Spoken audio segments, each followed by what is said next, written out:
Join me for real life questions with Mike. What's up guys, this next video comes from two questions from Job-B7T, nice name, and he put this as a question for the importance of deliberate practice video. Thanks for making a useful video. I've experimented with the same thing. I'm using the 28 most common questions for practice for interviews. It's down in the link in the description below. It's free, it's in Application Success Secrets. But in real interviews, they combine two motivational questions in one, why company and you, or for competencies, how do you please think about specific situations and then evidence the competency this is becoming difficult. Okay, so that's kind of a two-part first question. So why this company and why you? So that's pretty, say you had 2 minutes to answer this, I would think, right, 1 minute to say why this company, 4 fast facts, and then why you. You're just relating the 2 to 3 key skills and providing evidence.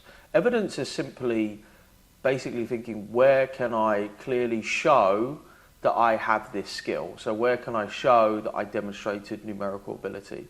Where can I show that I demonstrated good teamwork and good leadership skills? That's essentially what this question is asking for.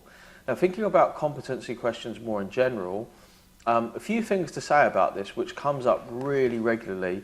Now, I cover this in great detail in Interview Success Secrets, and I break down answers to all the most common questions and how to think about answering them.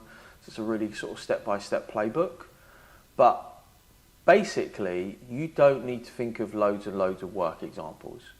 You only need to think of like 4 or 5. I call them star stories.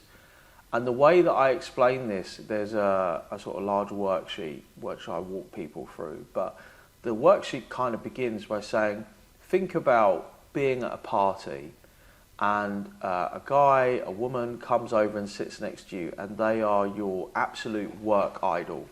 The person that you could only dream about working with, and it just so happens they happen to be at the same party. They're sitting there having a drink, and they kind of turn around to you and they're very nice and they say, oh, you know, hi, my name's Mike, you know, how you doing? Oh, so what do you do? What brings you here? And you've got like 3 or 4 stories or examples, which is basically your greatest hits. Now, I say your greatest hits because this makes the process quite easy. It's easy to get people, most people, you know, I understand if you're a humble guy. You don't, oh, I don't like to talk about, I don't like to talk about myself. Okay, fine. But for most people, if you sit down and think about it, you'll kind of have like a greatest hits album.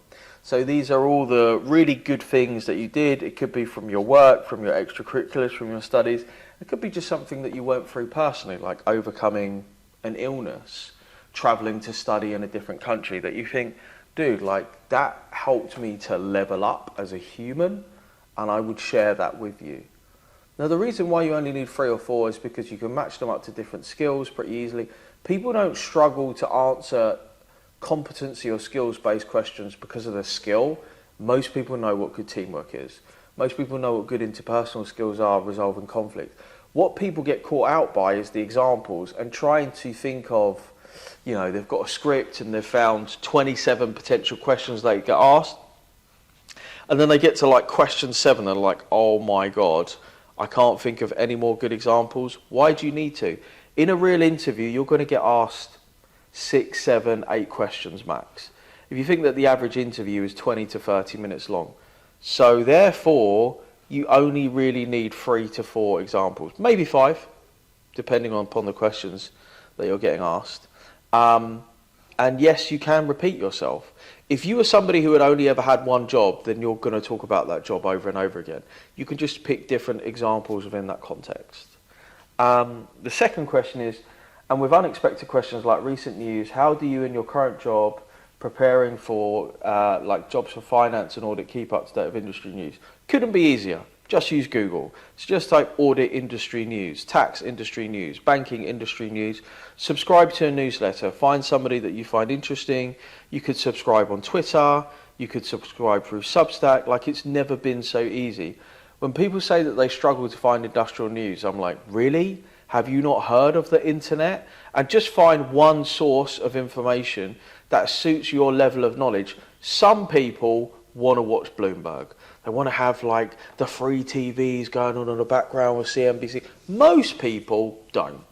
So maybe you go to your BBC Business News, maybe you go to Accountancy Age, but go to somewhere which is a legitimate and verifiable source of information that you can rely on, and then you can subscribe to and just get weekly updates. You don't need to check every day. You know, I'll be really honest with you, I don't watch the news. I don't like the news because it's a fear factory. But that's personal. But I don't mind getting emails about stuff that I enjoy on a weekly, monthly basis, because I find that's a really good way to catch up. So job/B7T, hope that answers your question. If you've got any questions, drop a comment down below, like and subscribe. Please comment on the videos, because that way I know that you like them, and then I'll make more of them.